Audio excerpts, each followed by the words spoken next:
Hi! A day in a life as a pretty girl. Sheesh! Dahil Valentine's ngayon, wala naman kaming ka-date.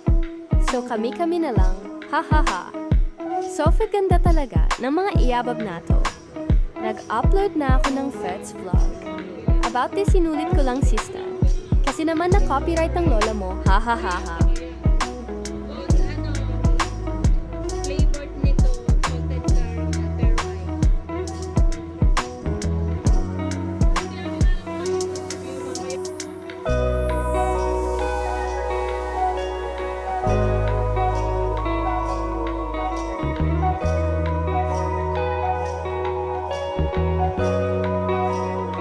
Sa wakas matapos ang paghihintay, nandito na ang mga order namin.